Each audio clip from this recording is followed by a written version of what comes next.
Waalaikumsalam warahmatullahi wabarakatuh. Assalamualaikum. Waalaikumsalam Warahmatullahi wabarakatuh. wabarakatuh. Begini. Saya kalau suatu perbedaan pendapat dalam Islam itu kan namanya kita sudah jauh dari zaman Rasulullah, sahabat. Bukankah kita harus kembali pada Al-Quran dan hadis katanya? Kalau banyak persepsi yang perselisihan antara ulama gitu. Kita diwajibkan Tuan Yai semua kembali ya. kepada Al-Quran dan hadis. Bagaimana penjelasan tentang itu? Ya akhi, afwan ya akhi. Permasalahan permasalahan yang furu dalam agama tuh kita nggak perlu terlalu bermusuhan gara-gara hal furu, gara-gara tasbih, gara-gara kunut subuh, gara-gara musik. Waliyahzubillah. Ini kadang yang agak-agak begini nih malah bikin salafiyah jadi tercoreng namanya. Permasalahan tasbih, kunut subuh, malam nisfu Sya'ban tuh sampai perangnya itu udah kayak antara perang kafir sama muslim, waliyahzubillah. Itu biasanya ya yang baru-baru hijrah itu. Nah,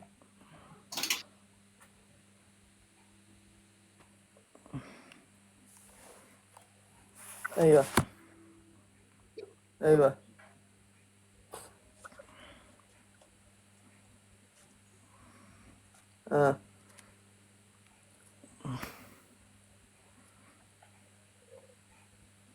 Enggak. Anak ngomongin Ayo. Barakallah fiik.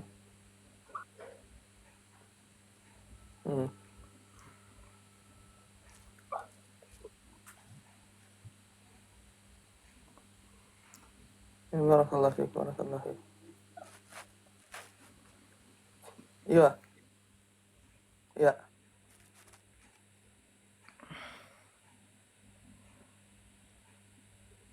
Oh, iya.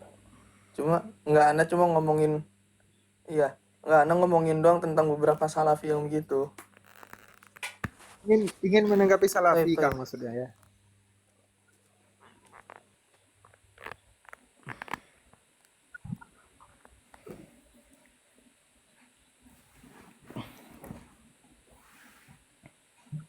Boleh saya menambahkan. Betul itu kata Rasulullah, itu harus kembali kepada Quran dan hadis. Hanya saya kan tidak memahami Al-Quran dan hadis. Jadi saya mengikutinya para ulama terdahulu gitu kan. Bahkan bukan yang terdahulu, yang sekarang juga yang memahami Al-Quran saya ikuti gitu kan. Karena untuk membongkar Al-Quran itu bukan orang sembarangan kan. Paling kita di sini juga kan ada tabasur istilahnya kan, nalungtik gitu kan. Kalau yang langsung dari Quran dan hadis itu kan kalau para ulama bilang itu kan mujtahid mutlak. Ada mujtahid fatwa, mujtahid tarjeh kan. Gagah benar gitu kalau langsung ke Quran dan hadis gitu kan. Kalau bagi yang tidak mumpuni ilmunya, kalau bagi saya itu pendapat saya. Makanya kalau ini kan disandarkan kepada kaul-kaul ulama yang masyhur gitu kan. Kalau kata ulama ini begini nih. Makanya kalau saya kan bermadhab kepada yang 4 gitu kan. Kak Imam Syafi'i mengatakan demikian, Imam Abu Hanifah mengatakan demikian gitu kan. Jadi kalau saya kan terlalu malu itu. Sedangkan di dalam Al-Quran yang beredar di sini pun kebanyakan translate gitu kan, bukan baca tafsirnya gitu kan. Jarang gitu kan. Kalau bagi saya kan demikian. Monggo ditambah.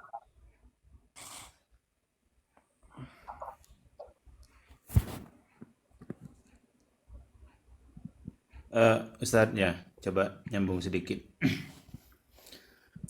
kembali kepada Al-Quran dan hadis itu benar ya. Dalam konteks hukum Islam, memang sumbernya itu kan adalah Al-Quran dan hadis, sumber utamanya ya. Kemudian kembali kepada Al-Quran dan hadis itu ada kalanya kembali secara mansus, kembali ke nas Al-Quran jika memang ada. Hadis memberikan penjelasan satu permasalahan tentang ini. Nah, kalau secara mansus dalam Al-Quran hadis tidak ada, maka kembali kepada Al-Quran dan hadis bitorikil ijma atau bitorikil kias, dengan cara kias. Jadi kembali kepada Al-Quran dan hadis itu bukan kemudian kita kembali secara tekstual, tidak. Betul. Makanya peran ijtihad itu penting, ijtihad ulama. Ulama berijtihad itu bukannya tidak kembali ke Al-Quran dan hadis. Kalau misalkan seumpama sekarang ada permasalahan apakah boleh zakat dengan pakai uang, di dalam Al-Quran hadis tidak ada pernyataan zakat boleh pakai uang. Tapi kemudian ada ulama yang mengatakan zakat pakai uang itu boleh, dengan mengambil alasan bahwa tujuan zakat itu adalah memberikan kecukupan kepada fakir miskin. Nah, yang semacam ini, rumusan membolehkan zakat menggunakan uang dengan alasan memberikan kecukupan pada fakir miskin itu juga kembali berdasarkan Al-Quran dan hadis. Memang tujuan zakat itu adalah al-ikfa, memberikan kecukupan terhadap kebutuhan fakir miskin. Itu namanya bitorikil ijtihad. Jadi yang tidak boleh kembali ke Al-Quran dan hadis itu bitorikit terjemah, menggunakan terjemah saja, itu yang tidak diperbolehkan. Makanya dalam sebagian keterangan itu begini. Jadi waqala ba'dul ulama, makna ayat fa in tanaza'tum fi syai'in farudduhu ilallahi wa rasulihi, maknanya adalah qad yu'khadu minal ayati allati makna anna adillatal ahkam asyariyatah arba'atun wahya alkitabu was sunnatu wal ijma' wal qiyas. Li'annal ahkam, karena hukum itu imma mansusatun fil kitabi awis sunnah. Ada kalanya yang sudah dijelaskan secara spesifik dalam Al-Quran dan sunnah. Maka ini masuk dalam konteks ayat wa dzalik qauluhu atiullah wa atiur rasul. Wa imma mujma'un 'alaiha, ada kalanya yang sudah disepakati oleh ulil amri atas Al-Quran dan sunnah tadi itu. Ba'dastinadihim ila dalilin alimuhu, setelah ulil amri ataupun para ulama bersandar kepada dalil yang mereka ketahui. Wa dzalik qauluhu wa ulil amri minkum. Wa imma wairu mansusotin, ada kalanya hukum-hukum itu tidak dijelaskan dalam Al-Quran secara spesifik, wala mujma'in 'alaiha, dan juga tidak ada ijma' di antara ulama. Maka menyikapi yang semacam ini, wa hadhihi sabiluha al-ijtihad. Jalannya adalah ijtihad. Warraddu ilallahi warrasuli wa dzalik huwa al-qiyas. Ijtihad mengembalikan kepada Allah dan Rasulnya, caranya dengan mengkiaskan, dengan menganalogikan sesuatu yang tidak ada nasnya kepada sesuatu yang sudah ada nasnya. Maka langkah yang paling tepat cara kembali kepada Al-Quran dan Sunnah, ya maka bagi orang yang paham Al-Quran dan Sunnah, ya silahkan. Tadi sudah disampaikan mujtahid mutlak, oke, Imam Syafi'i, Imam Maliki, Ahmad, dan Hanafi. Tapi bagi orang yang tidak paham, ya maka harus mengikuti ulama. Dan orang awam mengikuti ulama itu kedudukannya seperti ulama mengikuti Al-Quran. Itu ada pembahasan dalam kitab Usulul Fiqih bahwa kedudukan awam terhadap ulama dalam hal mengikuti fatwanya ulama itu kal ulama ilal Quran wal kitab, ilal Quran wa sunnah. Seperti halnya ulama terhadap Al-Quran dan sunnah. Itu Ustaz. Iya. Boleh nambahin Yai? Sebenarnya sih bukan tambahan.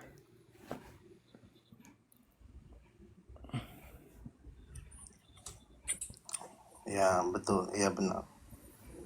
Jadi Saya bukan dari kalangan mana-mana ya, tidak ingin menabrak-nabrak. Saya ingin mengetahui yang sebenarnya, yang hak lah.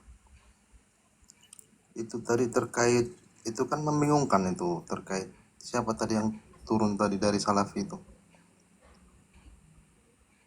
Ibnu Hajar. Iya. Itu kan kalau kita baca hadis itu jelas ya. Menanggapi itu seperti apa, dan saya ingin tahu 4 imam mazhab pendapatnya seperti apa itu, Bang. Saya belum tahu kalau 4 imam mazhab pendapat tentang musiknya. Mungkin arahnya kalau ini Pak Yai izin, mungkin arahnya kepada ini kali ya. Memang benar kedudukan ulama sama seperti gitu kan Al-Quran dan hadis, tapi ulama yang mana kayak gitu, ulama yang seperti apa yang harus kita melabuhkan gitu ta'alum kita Ya, kepada kalau diri mereka gitu kan. Itu yang kalau yang mungkin kita akui, masih mencari ya kita ya.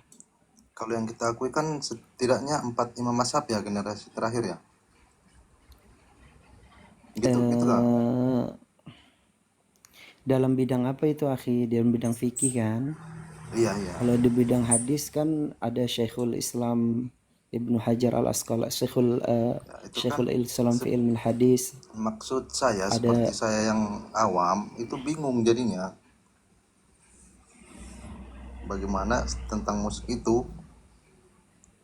Umumnya jadi kita kan masih suka ada nyambung musik, perihal musik nih. Iya, saya bertanya karena dari Salafi tadi mengatakan haram, sedangkan umumnya kita menyukai musik, supaya kita bisa mengambil sikap.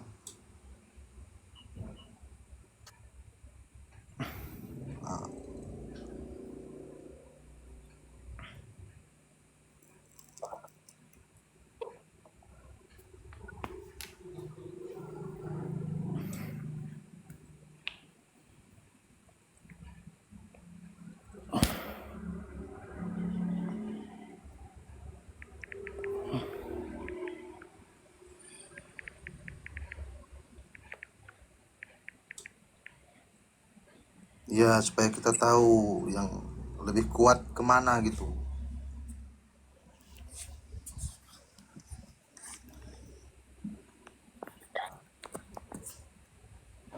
Saya lagi masak ya, saya minta maaf.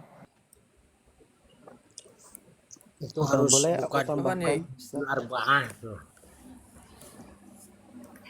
Jadi, aslu fil muamalah itu kan muharram, aslu fil muamalah al ibahah ya. Kecuali aslu fil ibadah itu al muharramah. Musik ini dimasukkan dulu di apa nih? Di al ibahah atau di muharram, di apa? Muamalah atau di ibadah? Kalau kita masukkan ke muamalah, maka hukum musik dia.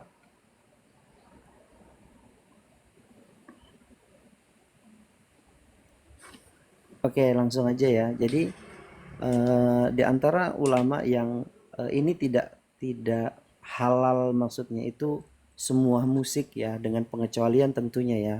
Pasti ulama juga tidak ada yang mana mereka joget dangdut gitu kan dan lain sebagainya di masa itu kan. Soalnya gini, Artinya yang bikin bingung Bang, saya tambahin sedikit ya. Itu waktu terjadi hari raya itu kan, Abu Bakar bersama Rasulullah ya. Rasulullah membiarkan yang katanya tadi rebana ya. Nah kan kita jadi bingung yang mana, boleh apa enggak gitu. makanya di sini disampaikan ya, di antara yang membolehkan itu adalah pertama ada Abdul Hamid Al-Ghazali rahimahullah, kemudian Abdurrahman bin Hazm rahimahullah, kemudian Abdul Aziz bin Abdissalam, dan terakhir adalah Ibnu Daqiq Al-Aid. Ini Anda bisa jelaskan semua sejarah tentang beliau semuanya nih, tapi terlalu panjang. Poin ke intinya aja akhi ya. Jadi yang dimaksud dihalalkan ini ya, hukum asalnya ini dibolehkan sampai ada dalil yang mengharamkan. Contoh gini, kalau Anda masukkan musik itu kepada hal yang al-ibahah ya, dibolehkan. Kecuali ada yang menjadikan itu haram. Contoh, ketika musik itu dibawa kepada hal yang haram itu apa? Tentang percintaan, tentang bahkan Imam Syafi'i mengatakan jangan terlalu mendalami ilmu syair. Wallahi ana belajar tentang ad-diwanu Imam Syafi'i. Jadi Imam Syafi'i itu punya syair ya, punya apa namanya? Punya apa kalau kita sebut itu matan lah ya dalam bidang syairnya itu luar biasa, tapi ditutup. Saya punya syekh namanya Syekh Badri, beliau menyampaikan kamu jangan terlalu ta'amuk, dia bilang gitu. Kalau kamu terlalu ta'amuk kamu akan bisa menggambarkan sesosok wanita dengan keseksian dan kemontokan mereka gitu kan, kayak gitu bahasanya seperti itu. Orang kalau sudah suka musik dia akan menjauhkan dirinya tentunya dari Al-Quran dan lain sebagainya. Nah ini yang kemudian menjadikan apa yang menjadikan haramnya yaitu gitu. Kemudian Abdul Hamid Al-Ghazali ya juga sama gitu kan, kecuali yang dia larang langsung adalah al-mazamir dan juga hal-hal yang dipetik kayak kecapi, kayak gitar dan sebagainya. Selain itu dibolehkan. Makanya musik ini masuknya bab apa dulu? Makanya tadi saya sampaikan ke itu Mas apa? Mas Ibnu Hajar. Ibnu Hazar ya. Iya, kan suatu ungkapan kan tadi dalam sebuah istilah lah, akhi gitu kan, yang berbunyi apa tadi tuh saya sampaikan dalam sebuah ungkapan ya. Kalau ada sesuatu yang bisa dijadikan itu ikhtilaf gitu kan, ya kenapa enggak? Tapi kalau memang enggak ada, ya jangan. Makanya ini permasalahan yang enggak ada ujungnya sebenarnya. Makanya kalau tadi dibilang jumhur ulama gitu, ya gini, Ana mau tanya gitu kan, kalau dalam bidang furu ya, tentang hukum muntah, apakah itu najis atau tidak, itu panjang urusannya, muntah ya. Tapi kita nggak ke arah sana gitu. Poinnya sih intinya gini, kalau dari Ana ya pribadi, mungkin nanti Ustadz dan Nyai menambahkan, jangan telan mentah-mentah lah suatu pendapat, apalagi kita di zaman saat ini sebenarnya tidak etis lagi lah kalau menurut Ana pribadi kita masih membawa madhab gitu, karena permasalahan dalam perkembangan ilmu fikih itu gitu kan, dengan antum nanti masuknya ke madhab usul atau madhab apa gitu kan. Kalau dalam bidang fikih itu ada ulama usul, ada ulama ulama hadis gitu kan. Maksudnya ulama furu. Ahlul fikih dengan ahlul hadis itu selalu beda pendapat dalam mendefinisikan suatu bidang ilmu kayak gitu. Ini mana yang mau diambil kayak gitu. Semuanya punya pendapat. Padahal wa'tasimu bihablillahi wala tafarraqu-nya itu gitu. Tadi itu aja sih menurut Anda, wallahu alam bisawab. Tapi kalau saya memahami tentang syair ya, itu yang tidak diperbolehkan itu syair-syair homariat gitu kan, syair-syair yang memabukkan gitu, yang membuat Bang. imajinasi itu jadi liar kepada yang keharaman. Oke, Ya saya tadi yang mendengar membawa penjelasan Abang Semangat untuk di Abang medan Muja. perang bagus juga. Jadi nyambung ya. Ya, Kalau di intinya fikih itu kan memang ada alat musik yang diharamkan ya Ustadz ya. ya, ya. Contoh ini yang haram seperti gitar, wal mazamir, seruling. Ini haram. Alasan haramnya itu lalidatiha, bukan karena adatnya, tapi karena ada syariat yang melarangnya. Kemudian selain itu ada at-tombur. Tombur itu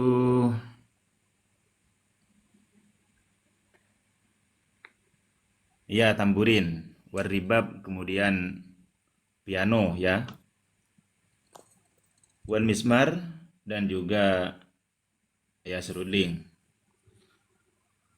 Itu yang diharamkan. Jadi ada alat musik yang diharamkan berdasarkan nas, berdasarkan syariat. Ada alat musik yang diharamkan karena membawa dampak. Nah, yang membawa dampak itu nanti yang ulama di situ akan berbeda menyikapinya karena ini berkaitan dengan kaidah al-hukmu yaduru ma'a illatihi wujudan wa adaman. Nah, kalau yang berdasarkan nas itu sudah disepakati bahwa keharamannya itu min kibalil ittiba. Kalau dalam Ihya juz 3 itu dikatakan wa kana tahrimuha min kibalil ittiba. Keharamannya itu karena mengikuti nasnya. Kama hurrimat al-khulwatu bil ajnabiyati li'annaha muqaddimatul jima. Sebagaimana khulwah dengan perempuan yang bukan mahram, alasannya ada karena itu adalah muqaddimatul jima. Tapi karena syarak sudah memberikan larangan, maka keharamannya itu bukan hanya muqaddimatil jima tapi min kibalil ittibanya. Jadi ya memang ada alat-alat musik yang diharamkan. Udah dinaskan itu ya. Iya, betul. Iya. Terima kasih. Terima kasih Bang udah menjelaskan. Tapi begini Kang, ya, ini pandangan berbeda ya. Tadi menyikapi khilafiyah. Terkait dengan ada ulama yang memang lentur menyikapi masalah musik ini. Di antaranya kan adalah Imam Ibnu Hazm. Makanya kalau kita nyambung dari penjelasan Abang yang di atas tadi, beliau yang memaparkan kaidah al-aslu fil asya al-ibahah, setiap perkara itu pada dasarnya adalah mubah. Di situ yang membolehkan itu kan alasannya sebab alat tersebut bisa memalingkan terhadap dzikir kepada Allah. Makanya disebut sebagai ma'azif. Betul. Tadi di awal saya tanya ma'azif itu apa artinya? Ma'azif itu artinya kan al-malahi, perkara yang melalaikan. Jadi selama barang tersebut bisa melalaikan atau dibawa untuk kegiatan-kegiatan yang melalaikan, maka itu diharamkan. Jadi alasan yang dipakai itu adalah ilatnya. Nah, Berarti kalau meskipun maaf saya potong ya, kalau ilatnya begitu dampaknya itu berarti kan itu mah personal jadinya ya, tidak dipukul rata. ya itu, ya begitu Ustaz, begitu. Jadi karena definisinya itu adalah malahi itu adalah perkara yang melalaikan, maka sepanjang keluar dari definisi itu, maka tidak disebut sebagai malahi, begitu Ustaz. Ini versi yang mengatakan boleh ya, yang mengatakan bukan boleh, yang mengatakan netral, begitu. Samar lah ya. Boleh Iya. boleh itu kan bukan berarti menghalalkan ya Ustadz ya. Karena kan Oke. dalam hukum taklifi Ustadz ya, harus dipahami juga sama teman komentar yang di bawah itu.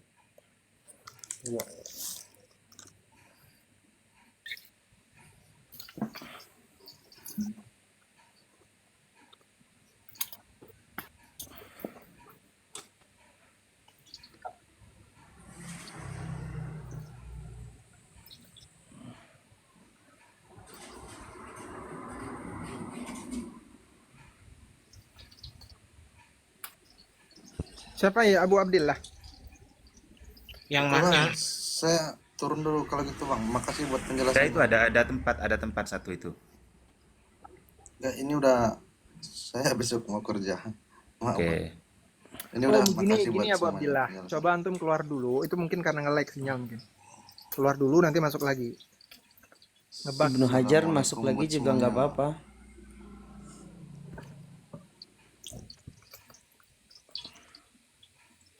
Nah, tuh.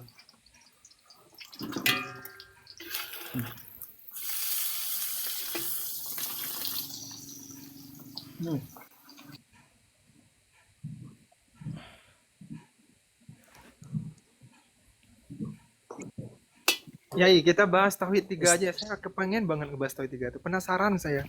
Boleh Kang Ibnu Hajar? Sebentar. Boleh tadi yang dikatakan oleh Ustadz Abata itu, gimana Ustadz kesimpulan dari Ustadz Muzaki? Kalau dari pandangan Ustadz sendiri seperti apa Ustadz menyikapi hal tersebut dalam perihal ikhtilafiyah musik ini Ustadz?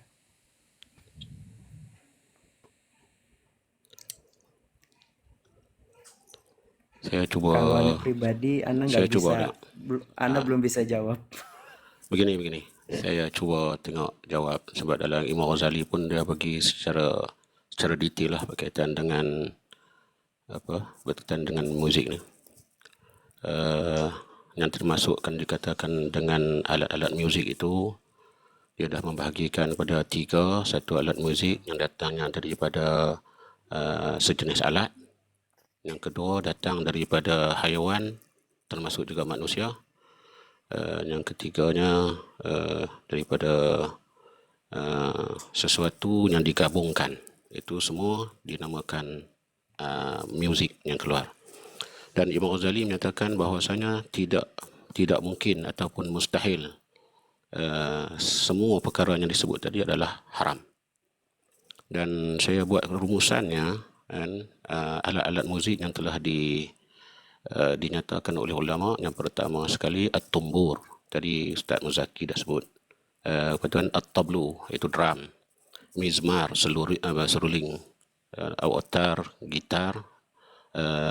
Al-ud, iaitu sejenis alat yang bertali lah, seperti gambus. Kemudian ad-duf, gendang. Jadi semua ini ada 6 jenis alat-alat muzik. Jadi pandangan ulama berkaitan dengan alat-alat muzik itu, pertama sekali ialah Imam Qurtubi pernah menyatakan dalam tafsirnya, menukilkan Imam Malik pernah ditanya tentang muzik ini. Beliau menjawab, beliau hanya menjawab, kata hanya orang fasik sajalah yang terlibat dengan aktiviti muzik ini. Jadi menurut pandangan Imam Malik, bahwasanya yang terlibat dalam hal-hal muzik pada ketika itu adalah orang fasik. Ini menunjukkan Imam Malik mengharamkanlah. Itu kata Imam Qurtubi. Kemudian Ibn Taymiyah juga pernah juhud dalam Majmu' Fatwa, mengatakan alat muzik itu ialah menimbulkan mudarat kepada agama, sebab dengan perhimpunan memainkan alat muzik itu menjadikan satu perkara yang lagau. Itu Ibn Taymiyah dalam Majmu' Fatwa dia. Kemudian Imam Nawawi juga mengatakan bahwasanya sepakat, ulama telah sepakat. Dalam Syarah Muslim, Imam Nawawi pun ada menyatakan benar haram upah yang diperoleh oleh penyanyi dalam aktiviti nyanyian, yang dia ambil upah tu adalah haram. Maksudnya jadi artis-artis yang menyanyi itu adalah haram lah, dia ambil upah. Kemudian Ibn Hajar Al-Haytami pun menakalkan juga bahwasanya memang ijma' sepakat pengharaman alat muzik. Itu sepakat, kata Ibn Hajar Al-Haytami. Itu dalam menangani isu muzik lah dan juga nyanyian. Kemudian Ibnu Qudamah menyatakan juga dalam kitabnya Al-Mughni, mengatakan maksudnya mengambil ataupun melakukan pekerjaan ataupun menggunakan kanak-kanak ataupun hamba untuk menyanyi itu, mereka ini tidak menerima kesaksian. Maksudnya itu satu perkara yang fasik jugalah.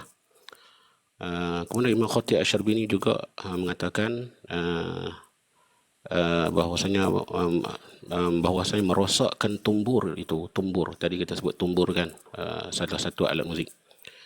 Tumbur itu wajib dikenakan ganti rugi kerana ia merupakan alat yang membawa kepada maksiat.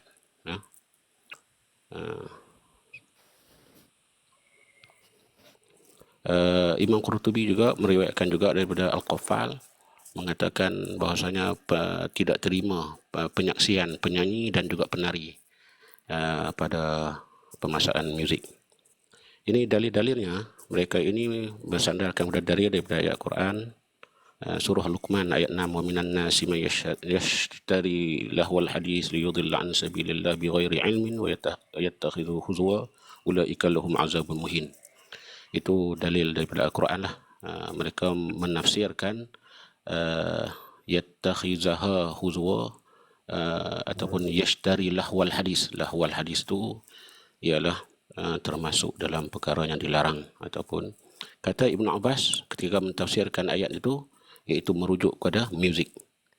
Imam Mujahid juga berpandangan ia merujuk pada lahwa itu ialah at-tablu, gendang tadi, drum. Dan juga hadis yang tadi yang Kang tadi baca, hadis yang diriwayatkan oleh Imam Bukhari, liyakunanna min ummati aqwamun yastahillu al-hira wal harira wal khamar wal ma'azif. Ini juga daripada hadis Bukhari yang mengatakan akan ada di antara umatku nanti satu kaum yang menghalalkan zina, sutera, arak dan alat muzik. Itu secara istimbatnya itulah berlaku khilaf nanti. Kemudian Nabi SAW pun pernah menyatakan riwayat Imam Ibn Majah, manusia ni daripada kalangan umatku akan minum arak dan menamakannya dengan nama selain arak. Dia minum arak tapi dia dah kata ini bukan arak. Alat muzik, maksudnya nanti umatku akan bermain alat muzik, dia akan mainkan mereka. Dan penyanyi-penyanyi wanita, yang menunjukkan semua ini adalah perkara ini yang menunjukkan kata haram lah tentang berkaitan dengan muzik. Kemudian itu ni bagi pendapat ulama yang mengatakan muzik haram. Ya. Ini pendapat ulama yang mengharuskan muzik pula, iaitu Imam Abu Bakar Ibn Arabi telah membawakan banyaklah dalil hadis yang digunakan untuk mengharamkan nyanyian muzik, mengatakan tidak ada satu pun dalil yang sahih untuk mengharamkan nyanyian. Itu nyanyian kerana perawi-perawinya tidak sahih, dan yang lebih sahih ialah riwayat-riwayat tersebut adalah batil. Itu dalam Ahkamul Quran Al-Jassas Ibn Arabi. Ibn Hazmi macam Kang Muzaki tadi sebut, Ibn Hazmi juga dia pun ada mengeluarkan juga pendapat mengatakan dalam tentang ayat surah 6 dalam surah Luqman itu ialah menjadikan pengharamannya yang beliau menjelaskan bahawa ayat tersebut adalah menyebutkan satu sifat barang siapa yang mengerjakannya akan menjadi kafir tanpa dipersisihkan lagi. Maksudnya dia terletak kepada perbuatan orang itu saja, bukan terletak pada alat. Itu yang dibawa oleh Ibn Hazmi lah. Itu dalil-dalil daripada yang mengharuskan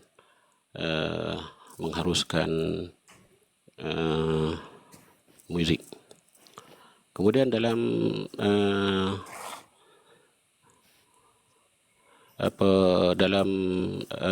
Hasyiah Jamal mensyarahkan Minhajul Tulab, iaitu mereka ini menyatakan makruhkan nyanyian tanpa alat muzik. Menyanyi tanpa alat muzik itu adalah makruh. Dia kata meskipun itu nyanyian itu dinyanyikan oleh ajnabi ataupun golongan amrod lah, namun ditakuti timbul fitnah, maka hak yang mengharuskan ni ialah dia tidak memutlakkan kepada alat, tetapi mereka ni melihat kepada apa yang akan berlaku sekiranya didengari muzik itu atas orang yang tertentu yang mendengar muzik. Kemudian Imam Qalyubi juga mengatakan mengharamkan nyanyian selain pada hari perayaan. Beliau mengharuskan nyanyian dalam keadaan sakit dengan niat untuk menyembuhkan sakit. Jadi ini bersama juga Imam Qalyubi menyatakan bahawasanya muzik itu tidak mutlak haram, cuma dia boleh dinyanyikan pada hari perayaan.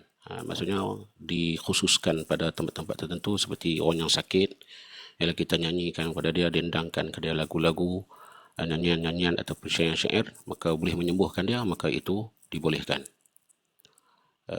Kemudian Imam Ibn Abidin juga membincangkan tentang isu nyanyian ni dalam kalangan golongan sufi yang telah menetapkan beberapa syarat agar selaras dengan dengan syarak.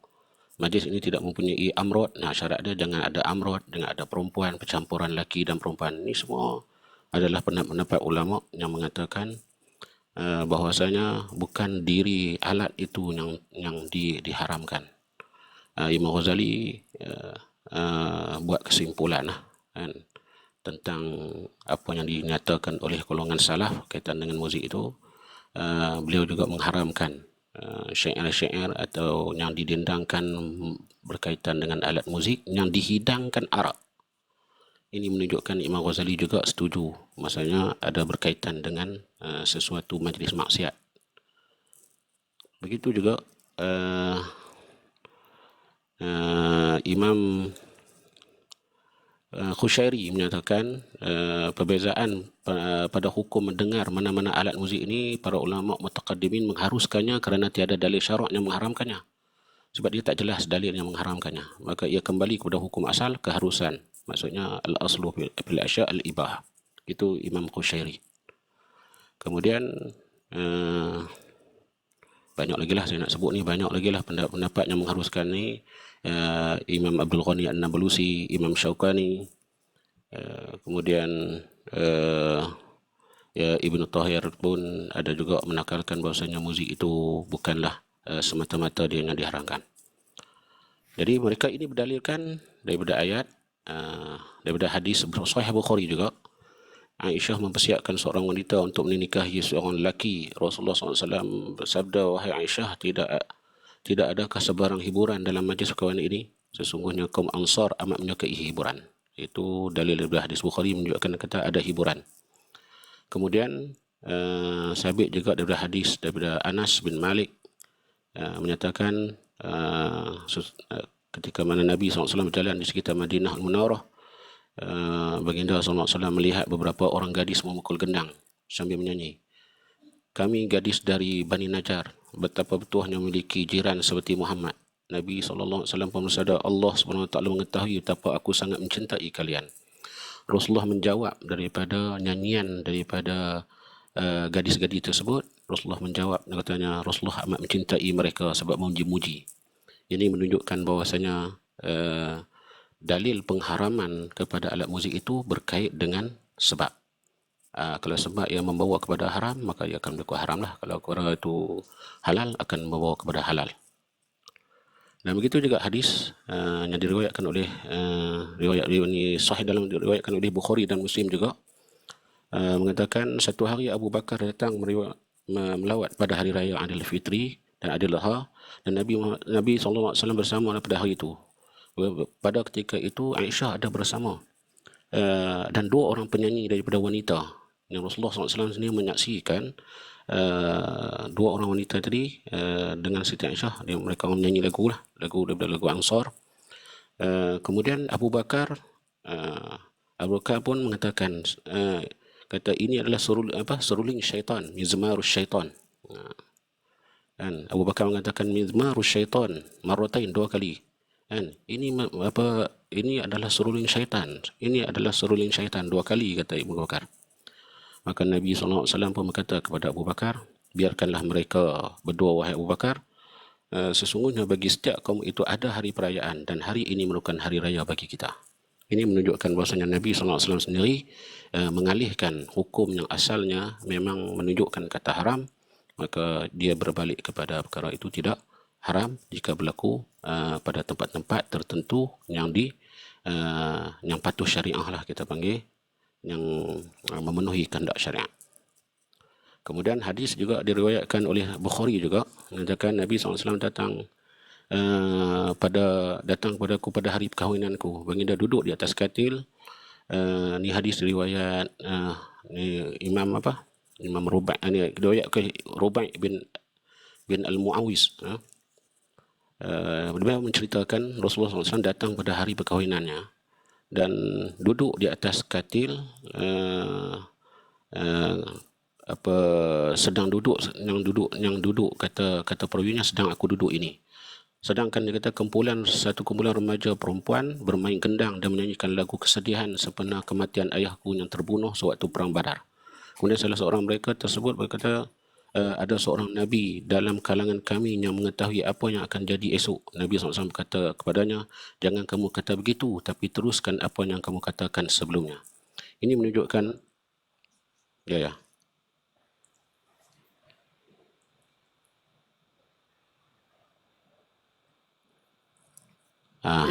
Masuk berapa ya? Semua saya nak, ya.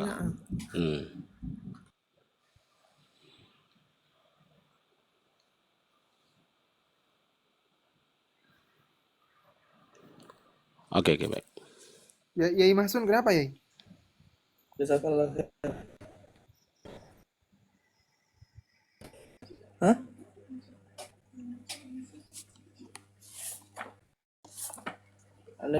membacakan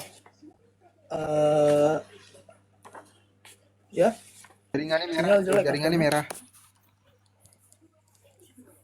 Iya, putus-putus ya.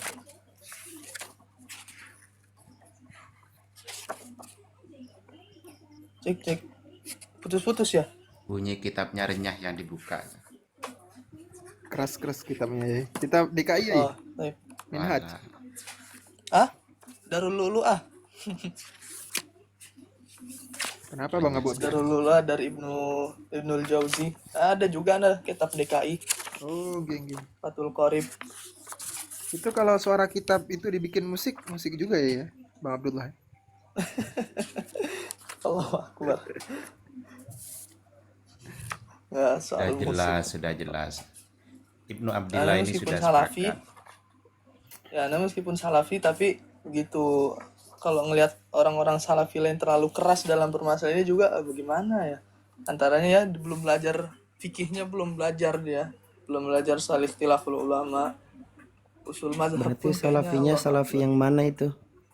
Hah? Ana, Ahlul Asar. Yang jadi inti Salafi patokan Anda tuh begini, Ustaz. Apaan?